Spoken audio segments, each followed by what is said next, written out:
Welcome to the Heavy Spoilers Show. I'm your host Definition, aka the guy who wants to be inside Charlotte Hale like Dolores is, and this video we're breaking down the latest Westworld entry.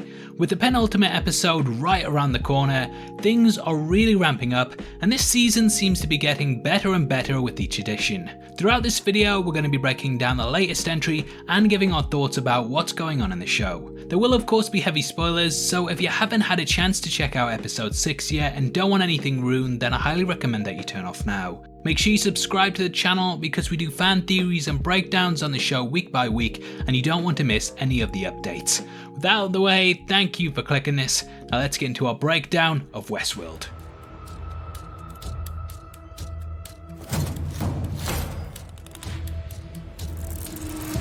I've had to make some difficult choices. Okay, so firstly, the title of the episode, Decoherence, potentially brings a lot with it. I believe it's a play on the concept of quantum decoherence, which, according to Google, means as a result of an interaction, the wave functions of a system and the measuring device become entangled with each other. I have no idea what that means, but basically it's a breakdown of states due to elements being kept separate.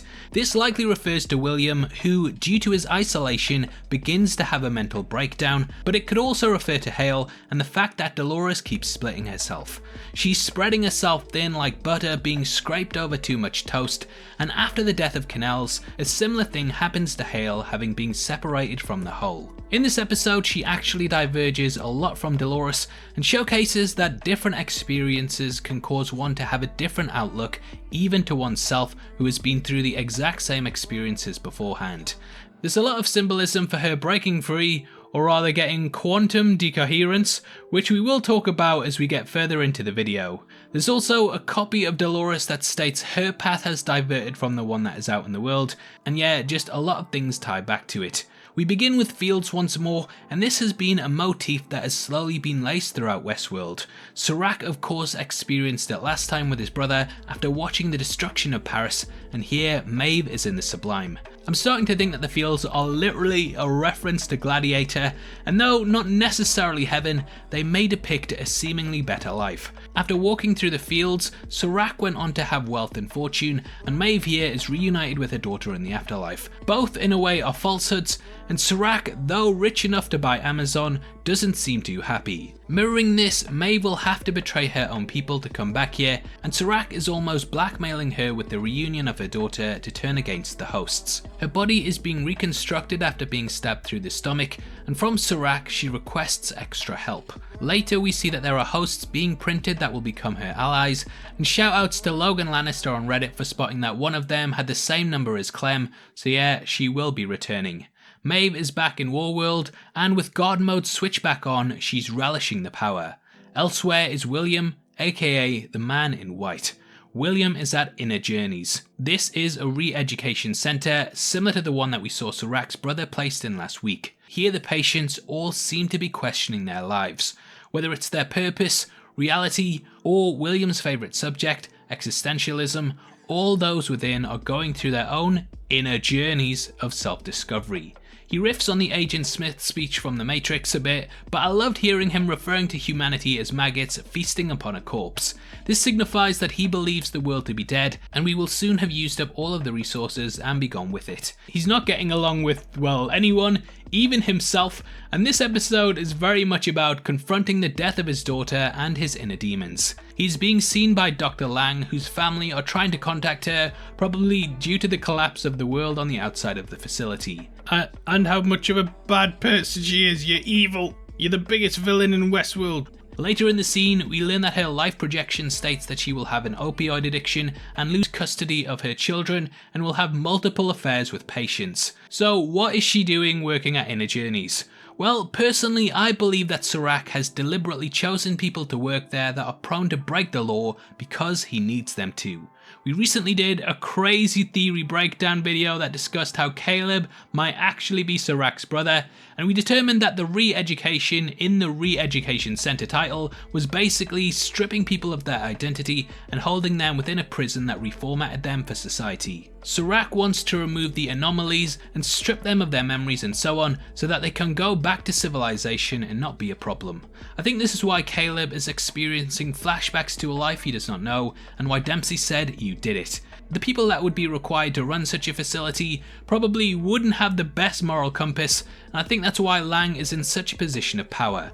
However, this early discovery makes her kill herself, which we also saw some citizens contemplating in the last episode, namely that guy standing and staring at the sea. It was a lovely view though. William too has come face to face with the fact that his obsession with the game made him kill his own daughter, and he wishes to die because of it. They take a sample of William's blood, and though we don't know specifically what this is for, they do detect an unknown protein within it. This is likely from when Hale pinpricked his neck, and in hindsight I believe this was the tracking device which now allows them to learn of his location in the facility.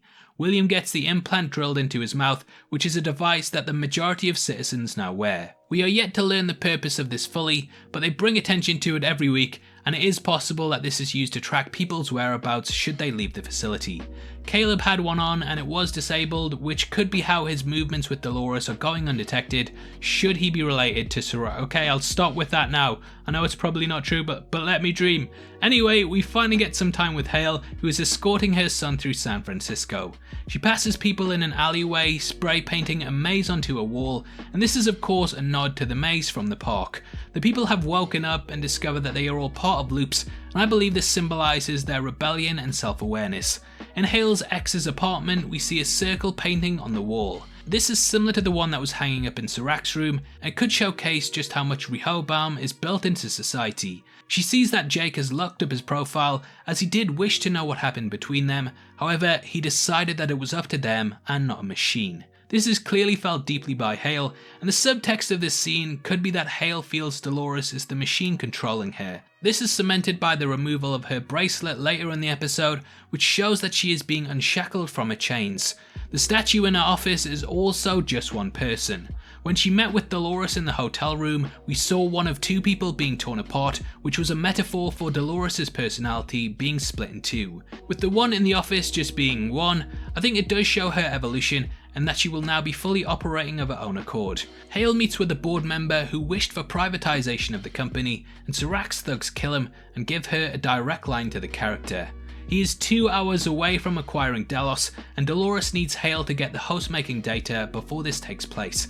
Hale protests for the protection of her family, but Dolores states that they're not her family, which she clearly grapples with. Hale says she can feel herself moving away, and this decoherence will likely divert her away from her master in future episodes. Serac wishes to have all of Delos' intellectual property erased, except for the encryption key, which unlocks the guest data and Sublime. He knows that there are versions of Dolores within Delos, and he orders everyone to prove that they're real. Hale is caught copying the host data by a board member, but she quickly takes him out because snitches get stitches. She also discovers that they recovered Connells' probe, and therefore Dolores, which does pop up later in the episode. At Inner Journeys, William is going through the same AR treatment that Caleb once did, and this editing procedure is likely carried out in order to make him fit into society once more. William is taken back to his childhood, where we see him reading a book called Sir Rowan and Lady Sullen.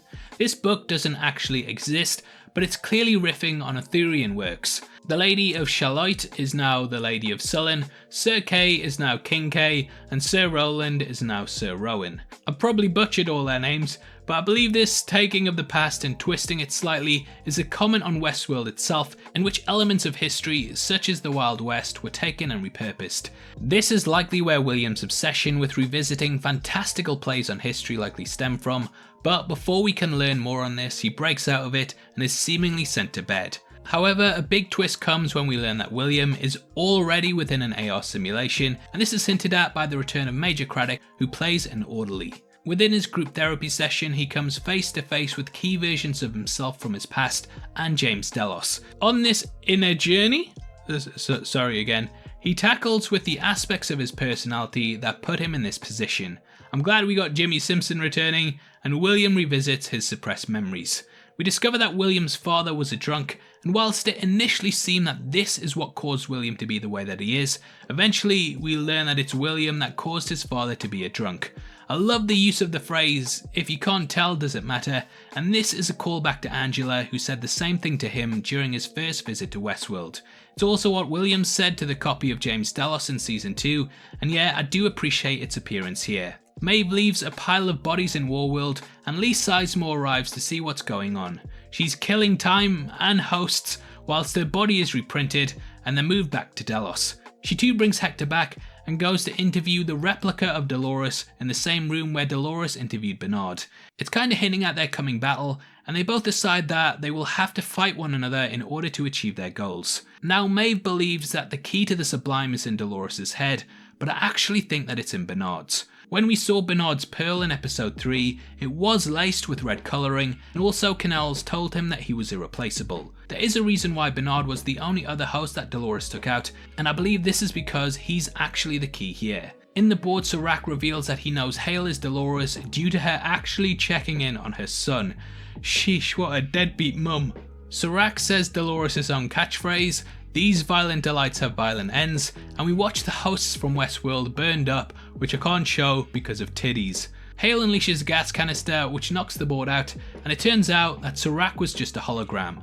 This may return, and you never really know if you're seeing the real one or an illusion similar to this world, which could all just be a simulation within Rehoboam.